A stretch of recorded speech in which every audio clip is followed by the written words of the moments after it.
masyadong malaki yung tulong na binibigay ng LGSF because we are a fourth class municipality. My town is fourth class, maliit lang yung NTA, and we really need infrastructures and facilities para ma-improve naman namin yung mga local community development namin. So with the LGSF that we are having now, ang laki talaga ng tulong because the 30 million that will be downloaded to my municipality is really a big help. It provides a big chunk. Hindi namin kaya kung kami lang sa local government unit. And it could provide economic drivers in our locality.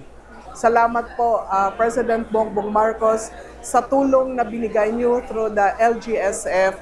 And with the new modalities that the LGSF had, we have venues and windows of sources of funds and opportunities, and that is very welcome to like us LGUs who are in the fourth class level. Alam nyo, sa amin kasi mainly, napakadami po namin mga rice farmers sa aming probinsya ng Isabela. So maliban sa tulong po nito sa ating farmers, dahil direkta na po ang mga LGUs makakabili sa ating mga farmers dahil sa ibibigay po ng ating pamahalaan. At syempre yung pag-supply po namin at pagbibigay din po sa mga vulnerable sectors. Talaga napakalaking programa po nito, napakalaki po ng impact po nito sa amin. Dahil nga, dalawang sektor ang aming matutulungan. Diba po? Firstly, sa farmers po namin, mga rice farmers, where we can directly buy. And second nga po, dito po sa pagbibigyan po natin itong rice program po natin.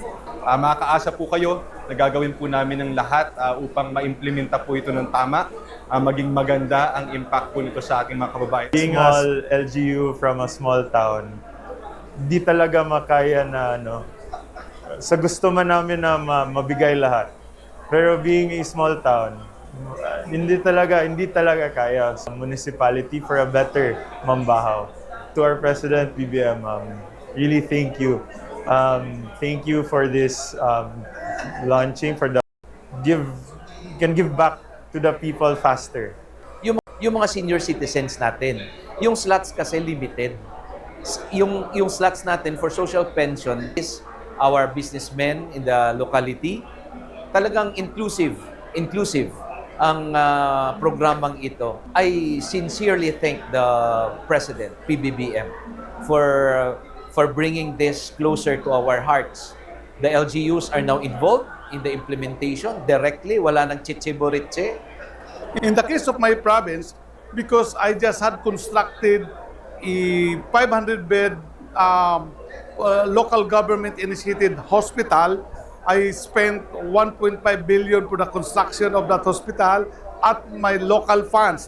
It's locally generated funds. Then I can use these funds to buy the laboratory and medical equipment. So malaking tulong talaga ito sa probinsya ko sa Misamis Occidental. And in the case with other provinces, during our previous meeting with the other governors, the other local chief executives, malaking tulong ito as augmentation.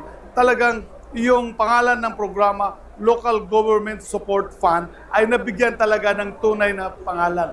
Mr. President, sir, thank you very much for this opportunity that you have given to the different local government units in accessing government funds without the tedious bureaucracy.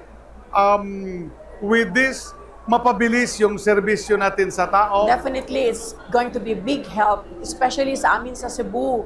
Nung earthquake, 6.9 earthquake, at saka Tino, binigyan kami ng presidente ng LGSF, so it will help us in our recovery process and also rebuild our bridges at mga municipal halls. So, ang laking tulong talaga.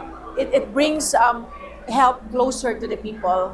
From the provincial level, it goes straight to the grassroots level. For this program and for this project, job well done, Mr. President. Laking tulong to sa grassroots, sa masa.